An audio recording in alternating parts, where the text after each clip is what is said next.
मेरठ का एक खौफनाक हत्याकांड, प्यार, धोखा और अंधविश्वास की सच्ची कहानी। मेरठ उत्तर प्रदेश में 2025 में हुआ एक ऐसा हत्याकांड जिसने पूरे भारत को हिलाकर रख दिया। ये कहानी प्रेम, विश्वासघात और अंधविश्वास के खतरनाक जाल में फंसे कुछ लोगों की है, जिसने एक निर्दोष व्यक्ति की जान ले ली।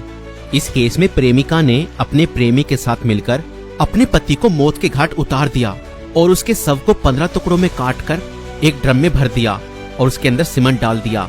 मगर चलिए इस कहानी को शुरुआत से देखते हैं। 2016 में मेरठ निवासी सौरभ राजपूत की मुलाकात मुस्कान रस्तोगी से हुई। दोनों के बीच प्रेम हुआ और कुछ सालों बाद उन्होंने शादी कर ली। लेकिन यह शादी सौरभ के परिवार को पसंद नहीं आई, क्योंकि मुस्कान एक अलग जाति से थी। इसके बावजूद दोनों ने अपने रिश्ते को मजबूत बनाए रखा। सौरभ मर्चेंट नेवी में जॉब करते थे और लंदन में पोस्टेड थे। शादी के कुछ समय बाद सौरभ लंदन चले गए, जबकि मुस्कान अपनी बेटी के साथ मेरठ में रहने लगी। इस दौरान उनकी जिंदगी में एक तीसरा व्यक्ति साहिल शुक्ला आया, जो मुस्कान को पहले से ही जानता था। सौरभ के लंदन में रहने के कारण मुस्कान की नजदीकियां साहिल से बढ़ने लगी। साहिल, जो पहले से ही मुस्कान को पसंद करता था, अब खुलकर उसके साथ वक्त बिताने लगा। मुस्कान ने उसे यह यकीन दिला दिया कि वह अपने पति के साथ खुश नहीं है और वह साहिल से सच्चा प्यार करती है। साहिल शुक्ला अंधविश्वासी प्रवृत्ति का था और आत्माओं, तंत्र मंत्र जैसी चीजों में विश्वास करता था। मुस्कान ने इस बात का फायदा उठाते हुए उसके लिए स्नैपचैट पर एक फर्जी अकाउंट बनाया, जिससे वह साहिल शुक्ला की मरी हुई मां के नाम से चैट करती थी। इस फर्जी अकाउंट से वह साहिल को यकीन दिलाने लगी कि उसकी मां की आत्मा मुस्कान को पसंद करती है और चाहती है कि वे दोनों साथ रहें। धीरे धीरे साहिल पूरी तरह से मुस्कान की बातों में फंस गया। मुस्कान ने उसे यह विश्वास दिलाया कि अगर वह उसके पति सौरभ को रास्ते से हटा दे तो वो दोनों एक साथ रह सकते हैं। साहिल अब पूरी तरह से मुस्कान के इशारों पर नाचने लगा था। मुस्कान और साहिल ने मिलकर सौरभ को मारने की साजिश रची। 4 मार्च 2025 को जब सौरभ लंदन से मेरठ अपनी पत्नी और बेटी से मिलने आया, तब मुस्कान ने सौरभ की फेवरेट सब्जी कोफ्तों में बेहोशी की दवाई मिलाकर खिला दी।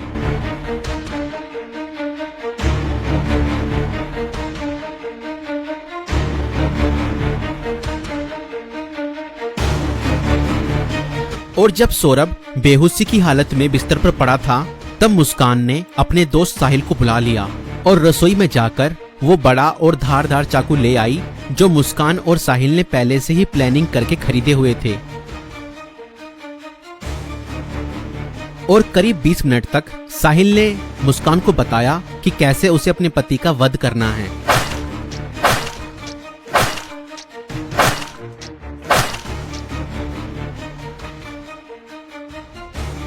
और फिर उसके बाद मुस्कान और साहिल ने सोते हुए सौरभ पर हमला किया और उसके हृदय पर 3 बार वार किए।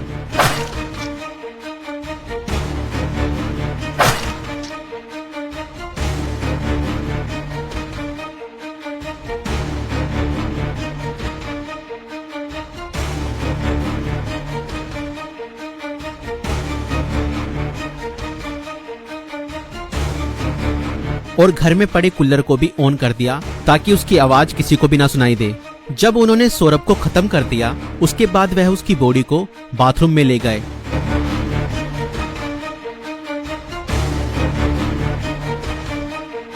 और उसके शरीर को 15 टुकड़ों में बांट दिया। सौरभ को खत्म करने के बाद उन्हें इस बात की चिंता हुई कि अगर सब बरामद हो गया तो पुलिस उन तक जरूर पहुंच जाएगी। इसलिए उन्होंने सबको ठिकाने लगाने की योजना बनाई और मुस्कान बाजार जाकर एक प्लास्टिक का ड्रम खरीद लाई। और मुस्कान और साहिल ने सौरभ के शव के टुकड़ों को उस प्लास्टिक ड्रम में डाल दिया और ऊपर से सीमेंट भी डाल दिया ताकि उसकी बॉडी की स्मेल बाहर ना जाए। और उसके बाद उन्होंने उस ड्रम को घर के एक कोने में रख दिया। इसके बाद मुस्कान और साहिल ने सौरभ के मोबाइल फोन से उसके सोशल मीडिया अकाउंट को एक्टिव रखा। उन्होंने सौरभ के अकाउंट से हिमाचल प्रदेश की शिमला की तस्वीरें और स्टोरीज पोस्ट की ताकि लोगों को लगे कि वह घूमने गया है। उन्होंने उसकी फैमिली और दोस्तों को यह यकीन दिलाने की कोशिश की कि सौरभ जिंदा है और बाहर यात्रा कर रहा है। इस दौरान मुस्कान और साहिल खुद भी शिमला घूमने चले गए ताकि अगर कोई लोकेशन ट्रैक करे तो किसी को शक न हो। लेकिन किसी भी अपराधी की तरह वह भी ज्यादा समय तक बच नहीं पाए। सौरभ के परिवार ने जब उससे संपर्क करने की कोशिश की और कोई जवाब नहीं मिला तो उन्हें शक हुआ। परिवार ने मेरठ पुलिस में गुमशुदा की रिपोर्ट दर्ज कराई।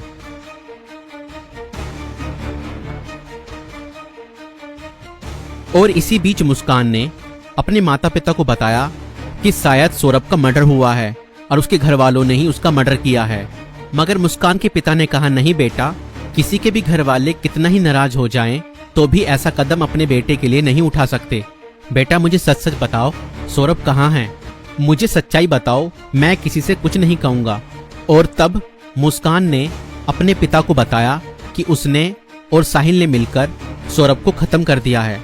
और इतना सुनते ही मुस्कान के पिता ने पुलिस को सारी खबर बता दी।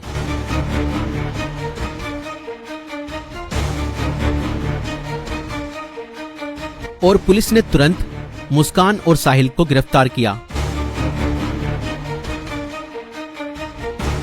और उस प्लास्टिक ड्रम को भी बरामद किया जिसमें सौरभ के शव के टुकड़े थे। उस प्लास्टिक ड्रम को काटा गया और सौरभ के शरीर के टुकड़ों को बरामद किया गया। इस खौफनाक हत्या मिस्ट्री का अंत पुलिस द्वारा हत्यारों की गिरफ्तारी के साथ हुआ। पुलिस ने मुस्कान और साहिल को गिरफ्तार कर लिया। दोनों पर हत्या, साजिश और शव को छुपाने के गंभीर आरोप लगाए गए। दोस्तों, ये घटना हमें यह सिखाती है कि अंधविश्वास का अंजाम बहुत बुरा और भयानक होता है। साहिल ने अपनी मां की आत्मा के नाम पर बनाए गए एक फर्जी अकाउंट पर भरोसा किया और हत्या जैसा अपराध कर दिया। और गलत संबंध और रिश्तों का अंजाम बहुत बुरा ही होता है। मुस्कान ने अपने फायदे के लिए साहिल को मानसिक रूप से कंट्रोल किया और हत्या तक करवा दी। और कानून से कोई नहीं बच सकता, चाहे अपराध कितना भी चालाकी से किया जाए। पुलिस की जांच और सबूतों के आधार पर अपराधी पकड़े ही जाते हैं।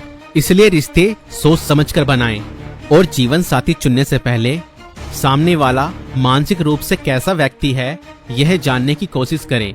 साथी चुनते समय सूरत पर नहीं, सीरत पर ध्यान दें। इस वीडियो को बनाने का उद्देश्य संसार में बढ़ रही बुराइयों से अवगत कराना है। दोस्तों, आपकी इस वीडियो को लेकर क्या राय है हमें कमेंट्स में जरूर बताएं। और ऐसी और वीडियो देखने के लिए हमारे YouTube चैनल को सब्सक्राइब जरूर करें।